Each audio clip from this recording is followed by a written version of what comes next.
बिस्मिल्लाहिर्रहमानिर्रहीम, अस्सलाम वालेकुम रहमतुल्लाहि व बरकातुहू। मेरा नाम अहमद वकील है। आप देख रहे हैं प्रॉपर्टी टीवी। रियल एस्टेट में इन्वेस्टमेंट किस तरह बाकी किसी भी इन्वेस्टमेंट से बेहतर है। रियल एस्टेट में दुनिया सबसे ज़्यादा इन्वेस्टमेंट करती है, सेफेस्ट इन्वेस्टमेंट है। क्या क्या बेनिफिट्स हैं इधर इन्वेस्ट करने के, वो आज की वीडियो में हम आपको बताते हैं, सो दैट कि आप ये रियलाइज़ कर लें। लोग रियल एस्टेट को प्लॉट समझते हैं या फाइल समझते हैं। वो रियल एस्टेट नहीं है, वो बेसिकली एक स्कैम टाइप की चीज़ है। प्लॉट भी अगर कोई रियल एस्टेट मतलब कि कोई फिनिश चीज़ है, ठीक है ना, या आप फिनिश चीज़ को रियल एस्टेट समझें और जो अनफिनिश है, फाइल है, प्लान है, कोई इस तरह की चीज़ उसको ना आप समझें रियल एस्टेट।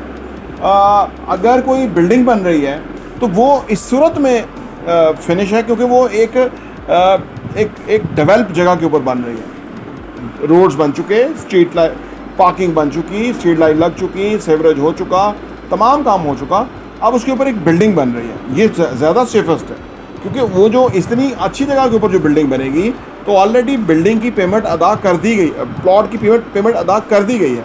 इसलिए अगला ऊपर बिल्डिंग बना रहा है तो इसलिए ज़्यादा सेफेस्ट हो जाता है कि वो बिल्डिंग बना रहा है। लेकिन यहाँ भी एक प्रॉब्लम ये होती है कि अगर वो बनाए ना तो उसकी प्रोग्रेस, तो इसलिए हम जो चीज़ें बेचते हैं हम उसको उसकी प्रोग्रेस का लिंक करते हैं इंस्टॉलमेंट। कि आप इंस्टॉलमेंट देते हैं तो प्रोग्रेस उसका लिंक है, सो दैट कि आपको प्रॉब्लम ना हो कि आप इन्वेस्ट कर रहे होंगे और आपकी बिल्डिंग की शेप बदल जाती होगी। तो कैसे रियल एस्टेट में इन्वेस्टमेंट बाकियों से मुख्तलिफ है, आइए बात करते हैं।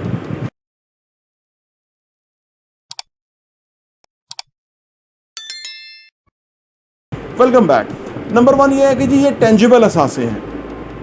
जो टेंजिबल असासे होते हैं उनकी एक अपनी एग्जिस्ट करती हुई वैल्यू है उसकी, उसमें ज़्यादा सेफ होता है मामला।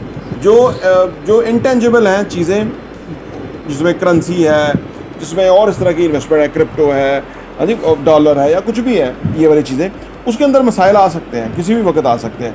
लेकिन टेंजिबल जो रियल एग्जिस्ट करती हुई जो प्रॉपर्टी है, इसकी बड़ी सिग्निफिकेंस है, इसकी वैल्यू है, हमेशा रहती है, हमेशा बढ़ती रहती है, कभी इसकी डिक्लाइन नहीं होती वैल्यू।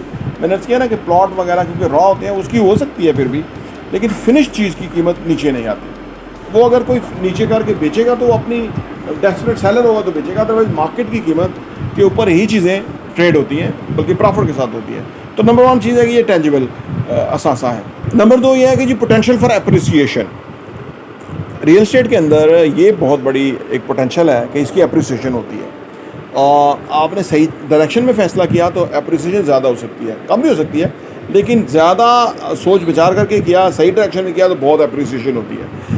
वो साथ जो अप्रिशिएट हो, ग्रंटेड अप्रिशिएट हो, काफ़ी अप्रिशिएट हो, उसमें इन्वेस्ट करना बड़ा बेहतर होता है। तो रियल एस्टेट अप्रिशिएट होता है, इसलिए इसके अंदर इन्वेस्ट करना बेहतर है। नंबर थ्री है कि जी रेंटल इनकम। जैसे आप जानते हैं कि प्रॉपर्टी के ऊपर रेंटल इनकम होती है, और जिस चीज़ की रेंटल इनकम आए वो बहुत अच्छा असासा होता है, क्योंकि असासा अपनी कीमत भी बढ़ा रहा है और साथ में वो एक रेंटल इनकम दे रहा है, जनरेट कर रहा है, ठीक है ना। तो ये बड़ा फ़ायदा है। गाड़ी भी रेंटल इनकम दे सकती है, लेकिन गाड़ी का मामला ये है कि वो गाड़ी डेप्रिशिएट होती रहती है। लेकिन ये जो असासा है रियल एस्टेट है, ये रेंटल इनकम भी देता है, साथ में असासा भी अप्रिशिएट हो रहा है, तो ये इसका डुअल फ़ायदा है, तो इसलिए रियल एस्टेट ज़्यादा बेहतर है। नंबर चार ये है कि जी इन्फ्लेशन हेज, यानी इन्फ्लेशन से आपको ये बचाता है। कोई और असासा कम ही इन्फ्लेशन से आपको बचाएगा, लेकिन रियल एस्टेट आपको इन्फ्लेशन से बचाएगा। यानी आप करेंसी कहाँ मर्जी चलती जाए, ये कुदरत की करेंसी है रियल एस्टेट, डोंट फॉरगेट। तो ये जो अप्रिशिएट ही होती रहती है, कुदरत की करेंसी गोल्ड और ज़मीन कभी आपको नुकसान नहीं देगी, फ़ायदा ही देगी, तो इसलिए ये आपको इन्फ्लेशन से बचाती है। इसको आपने डाइवर्सिफाई कर सकते हैं अपने रिस्क को, यानी आप अगर मुख्तलिफ रियल एस्टेट के शोबों में इन्वेस्ट कर लेते हैं तो आप अपने रिस्क को और डाइवर्सिफाई मिनिमाइज़ कर लेते हैं। क्योंकि आप अगर एक ही जगह सब चीज़ें अपना इन्वेस्टमेंट रखेंगे तो उसमें मसला हो, अगर हो भी, अगर डाइवर्सिफाई हुआ होगा, आपने चीज़ों को इन्वेस्टमेंट किया होगा तो आपको फिर थोड़ा सा कहीं नुकसान होगा, लेकिन ज़्यादा जगहों से फ़ायदा होगा और ओवरऑल आप फ़ायदे में होंगे। तो इसको रियल एस्टेट को आप डाइवर्सिफाई कर सकते हैं। नंबर 7 ये है कि जी कंट्रोल ओवर इन्वेस्टमेंट। आपका अपना कंट्रोल है, जब चाहें बेचें, जब चाहें इसको शफल करें, जब चाहें इसको आप इसको मर्ज कर दें, आप इसको बेच दें, आप इसको इंस्टॉलमेंट प्लान पे दे दें, आप इसको काफ़ी कुछ कर सकते हैं। तो ये भी इसके अंदर एक लिबर्टी है। नंबर 8 ये है कि जी लॉन्ग टर्म स्टेबिलिटी।